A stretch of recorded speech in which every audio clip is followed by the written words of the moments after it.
Sekarang kita evaluasi sebentar ya, tolong sabar belajarnya, kita gali setiap kalimat-kalimat Qur'annya, kita turunkan ayat-ayatnya. Sekarang pertanyaan saya, tanya pada masing-masing ya, sudah kelihatan dari sisi aspek-aspek yang lain. Berapa usia kita masing-masing? Dari nikmat usia yang telah dititipkan itu, berapa yang sudah jadi ibadah? Saya ulang ya, berapa usia kita masing-masing, tanamkan pada diri kita, tuliskan yang besar di setiap catatannya. Dari sekian waktu yang Allah berikan pada kita, berapa yang sudah menjadi ibadah? Hati-hati. Misal saja, ada penelitian, kita ambil contoh Quran aja, ambil contoh Quran. Tentang pertanyaan ini ada di Quran, surah ke-46, Al-Ahqaf, ayat 15. Posisi paling kiri sebelah atas, di mushaf standar. Bismillah. Quran surah ke-46 Al-Ahqaf ayat ke-15. Wassaynal insana biwalidayhi ihsan, ada? Ya, dan kami wasiatkan kepada manusia. Insyaallah. Artinya wasiat. Biasanya kalau Bapak Ibu mendengar kata wasiat, yang tersirat apa? Mau meninggal gitu ya. Baik. Wasiat itu asalnya bukan mau meninggal, bukan. Wasiat itu pesan yang sangat kuat.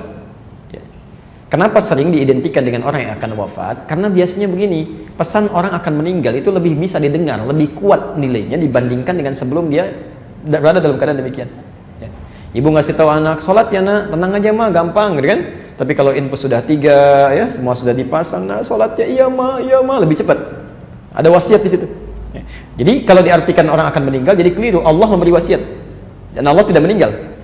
Artinya kalau ada pesan di Quran dikaitkan dengan Allah menggunakan kata wasiat, itu artinya pesan ini begitu penting, sangat kuat dan harus dicamkan oleh setiap yang mendengarnya. Wassaynal insana biwalidayhi ihsana. Kami wasiatkan pada setiap manusia agar berbakti pada kedua orang tuanya.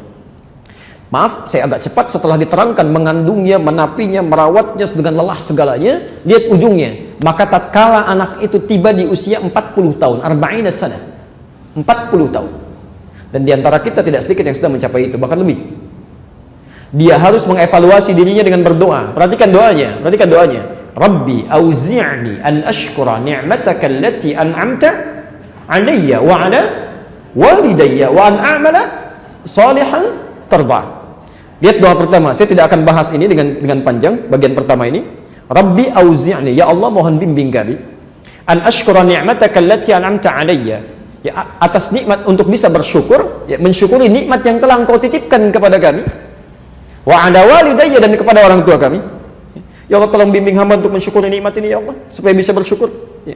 Yang paling menarik, perhatikan kalimatnya, wa an a'mala salihan tarda, dan mohon bimbing kami untuk bisa menggunakan waktu yang Kau berikan ini, nikmat yang Kau titipkan, untuk beramal soleh. Ya. Pelan-pelan. Kenapa ada kalimat amal soleh di sini? Karena jangan-jangan, mohon maaf, sudah Allah berikan selama 40 tahun, belum dia gunakan untuk beramal soleh. Anak 4 tahun sudah ke masjid. Bapaknya yang 40 tahun nggak mau ke masjid. Pak, kok nggak ke masjid? Anaknya ke masjid, kan sudah ada perwakilan dalam keluarga. Allahu Akbar. Ada kalimat itu pernah kami dengar saat ada di Jakarta, salah satu sudutnya. Ada, ya. Masya Allah. Anaknya menghafal Quran, bapaknya mau baca pun belum tergerak. Atau ibunya demikian. Ya, padahal baru 4 tahun. Ya, ada yang keliru. Karena itu setiap manusia mesti mengecek. Kalau sudah ada 40 tahun dari usianya, saya berikan gambaran sederhana ya. Ini penelitian pernah dilakukan, walaupun ringan. Ya, walaupun ringan. Umumnya, walau tidak semuanya, umumnya setengah usia manusia itu dipakai tidur. Jadi kalau orang diberikan 40 tahun, setengahnya 20 tahun itu umumnya dipakai tidur. Dari mulai kecilnya, dewasanya, tidur siangnya, tidur malamnya, macam-macamnya. Jadi kalau 40 tahun yang digunakan tidur berapa tahun? 20 tahun. Yang digunakan beraktivitas 20 tahun. Perhatikan. Apakah saat kita beraktivitas semuanya benar? Tidak, mungkin ada salahnya. Mata salah, telinga salah, lisan salah, sampai ke ujung kaki. Saya mau tanya, dari 20 tahun ini berapa yang sudah dipakai ibadah? Baik, ya. Misal, jangan terlalu pesimis, ambil setengahnya. Bisa 10 tahun. 10 tahun. Jadi kalau orang usia 40 tahun yang bernilai dalam pandangan Allah, misal saja ya, dari 40 tahun ini cuma 10 tahun bekal yang dibawa pulang. Pertanyaan kami, berapa dosanya? Sudah tadi ya, setengah kita ambil misal. Dari 10 tahun ini, pertanyaan selanjutnya, maaf, dari 10 tahun ibadah, apakah sudah pasti diterima?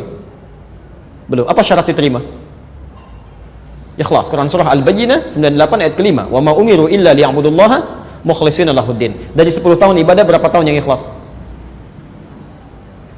Salat yang ikhlas, baca Quran yang ikhlas, infak yang ikhlas. Misal ambil 5 tahun setengahnya, misal saja 5 tahun. Jadi orang usia 40 tahun membawa bekal yang tidak bermasalah kepada Rabbnya, misal cuma 5 tahun saja, dosanya berapa tahun? Ya, coba dicek. Dan dalam keadaan ini masih menginginkan untuk bisa masuk surga. Masya Allah, kan aneh dia, aneh ya. Pasti ada yang salah, pasti ada yang keliru, ya. Ada yang keliru. Ya. Perhatikan pelan-pelan ya. Kalaupun misalnya orang ini dosanya berimbang, taruhlah dari semua ini diabaikan, dosanya 5 tahun juga satu hari aja. Ya. Masya Allah. Ada orang punya amal baik 5 tahun, amal jeleknya 5 tahun satu hari. Masih banyak yang mana amalnya? Yang jeleknya masuk ke mana? Ya. Fa amma man khaffat mawazinu fa ummuhu hawiyah. Ya. Tapi kalau ringan timbangan amal baiknya, berat amal buruknya, maka tempat kembalinya hawiyah. Ya, neraka bagi dia. Itu luar biasa. Karena itulah kita minta kepada Allah supaya dibimbing untuk beramal soleh, an-a'mala solehan. Yang jadi masalah, orang beramal soleh pun belum tentu Allah ridha. Jadi jangan anda kira kalau anda baru salat Allah terima, belum tentu. Ya, belum tentu. Karena orang salat pun kata Quran itu ada 2 jenis. Quran surah keempat An-Nisa ayat 103, posisi paling kanan di atas ke pertengahan sedikit. Fa idza qadaytumus shalah fadhkurullaha qiyaman wa qu'udan wa 'ala junubikum. Masya Allah. Fa idza qadaytumus shalah, kalau anda waqaf di sini baca Qurannya. Fa idza qadaytumus shalah, maka jika salat telah tuntas anda tunaikan. Maka jika kewajiban salat telah anda tuntaskan, kalau waqaf di sini, ini kata para ulama menunjuk pada golongan yang pertama, yang motivasi salatnya hanya menuntaskan kewajiban saja. Yang penting sudah salat. Mau khusyuk atau tidak itu bukan persoalan. Ya, maaf, mau lambat atau cepat itu bukan urusan. Yang penting saya sudah sholat. Jadi kalau ditanya, Pak kok cepat sekali? Ya, kan yang penting sudah sholat. Masya Allah, gitu kan? Baca apa tadi? Ya, kan sudah hafal. Al-Fatihah dibaca tiap hari misalnya. Ada jawaban seperti itu. Nah, itu golongan yang pertama. Jadi kewajibannya terangkat tapi tidak mendapat manfaat dari ibadahnya. Ya, yang kedua, fadhkurullaha. Maka sholat yang dia lakukan akan langsung mengingatkan dia dengan Allah. Ya, Masya Allah. Jadi kalau orang sholatnya berhasil, makanya disebut sholat dari kata silah. Silah itu nyambung, tersambung erat. Jadi kenapa disebut sholat? Karena ibadah sholat ini melatih kita untuk tersambung dengan Allah dalam setiap liku kehidupan kita. Jalan ingat Allah, duduk ingat Allah, Masya Allah, mau tidur pun ingat Allah. Itu fungsinya. Ya, coba dari sekian sholat yang telah kita tunaikan, berapa yang menjadikan kita ingat pada Allah? Jangan-jangan baru keluar sholat tidak ingat dengan Allah. Ada yang begitu, Bu. Ya. Kan jadi aneh ya, ada orang keluar dari rumah Allah kehilangan sandalnya, padahal baru sholat. Apa yang salah? Artinya saat dia gunakan sandal dia nggak ingat. Sebab kalau ingat Allah tidak mungkin orang yang ingat Allah melakukan maksiat, itu mustahil. Orang mau minum, ketika dia akan minum ingat Allah seperti yang kami sampaikan, maka dia akan tidak akan pernah menyentuh minuman yang tidak disenangi oleh Allah karena dia sedang ingat dengan Allah. Dia tahu Allah melihat. Dia tahu Allah mendengar. Orang yang ingat Allah karena didengar oleh Allah punya sifat as-sami', maka dia tidak akan mengeluarkan kalimat-kalimat yang tidak Allah sukai. Semua. Maka dari itu kembali lagi, berapa aktivitas kita yang sudah menjadi ibadah. Itu pun yang sifatnya iyaka karena Allah, bukan karena yang lain. Karena itulah mari kita evaluasi ketika kita mengatakan dalam sholat iyyaka na'budu, itu kita sedang berkomitmen. Dicek lagi, Pak Bu. Ya Allah, apa salah saya sampai saya sholat ini? Apa yang kurang-kurangnya? Apa yang belum jadi ibadah? Dievaluasi.